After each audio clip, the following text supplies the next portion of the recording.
సత్యసాక్షి అనుదిన మన్నా ద్వారా మీ అందరికీ శుభోదయం. జనవరి 9 నుంచి 11 వరకు పరలోక కుటుంబ పరిచర్యలో పరిశుద్ధాత్మ అగ్ని సదస్సులు నిర్వహించబడుతున్నాయి. ఉదయం 10 గంటలకు ప్రారంభించబడుతుంది. కావున పరిశుద్ధాత్మ యొక్క శక్తి కొరకు, అలాగే బాప్తిస్మముల కొరకు, అలాగే దేవుని అభిషేకం సిద్ధపడేవారు సకాలంలో దేవుని యొక్క మందిరానికి వచ్చి ఆరాధించవలసిందిగా కోరుకుంటున్నా. నేటి యొక్క వాగ్దానము 1 సమూయేలు గ్రంథము 14వ అధ్యాయం 7వ వచనము. నేను నీకు తోడుగానున్నానని అతనితో చెప్పాను. ఆ దినాన ఫిలిష్తీయులు ఇజ్రాయెల్ మీద అనేక సార్లు దాడి చేస్తున్న సమయంలో యోనాతాను తన యొక్క సహకారితో చెప్తున్న మాట, ఇదిగో యెహోవా మనకు తోడుగా ఉన్నాడు. ఈ సున్నతి లేని ఫిలిష్తీయులు మనం ఎలా అడ్డుకుంటారు, వారి మీదకి మనము దాడికి వెళ్దామన్నప్పుడు తన తోటి వ్యక్తి అంటున్నాడు, అయితే పద, నేను నీకు తోడుగా ఉన్నాను, వెళ్తాము.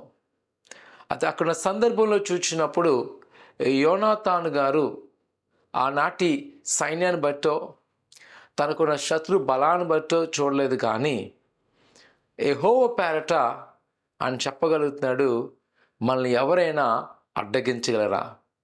ఆయన మనతో ఉన్నాడు కాబట్టి, యెహోవా దేవుడు మన పక్షమున వ్యాజ్యమాడుతాడు కాబట్టి ఈ సున్నతి లేని వారు మనల్ని ఏమీ చేయలేరని భరోసాతో వారి మీద యుద్ధానికి వెళ్ళడము గమనించగలం. నిజమే ప్రియ కుమార్తె, ఈ ఉదయకాల సమయంలో మన ముందు చాలా భారమైన కష్టమైన పరిస్థితులు ఉన్నాయేమో, కానీ గ్రహించు, దేవుడు మనతో ఉన్నాడు. ఆయన మనతో ఉండి మనకు కావలసిన ప్రతి వనరులు కూడా ఆయన సమకూర్చగల సమర్థుడు. ఈ ఉదయకాల సమయంలో నువ్వు ఏదైతే ఎదుర్కోబోతున్నావో వాటి గురించి యోచన చేయక, ఒత్తిడి గురి కాక, నమ్మకుంచు దేవుడు నీతో ఉన్నాడని. యోనాతాను యెహోవా దేవుడు తనతో ఉన్నాడని నమ్మాడు. మనం చూడగలము ఫిలిష్తీయుల మీద గొప్ప విజయమును. ఆనాటి ప్రజలకే కాదు, ప్రభు నేటి దినాన మన మధ్య కూడా ఆ కార్యం చేస్తున్నాడు.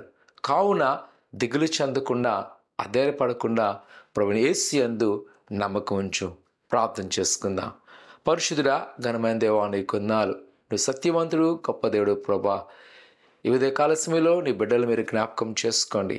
ఆనాటి ప్రజలతో మీరు ఉండి గొప్ప విజయం దయచేస్తున్నారు. నేటి దినాన నీ ప్రియ కుమార్తె మీరు నాయన గొప్ప విజయం దయచేయండి. అయినా వారు దేని గురించి అయితే ఆలోచిస్తున్నారో, ఆందోళన పడినారో వారిని మీరే జ్ఞాపకం చేసుకొని ప్రతి బంధకాల నుంచి వారిని రక్షింపచేయమంటామో అనుకున్నాను.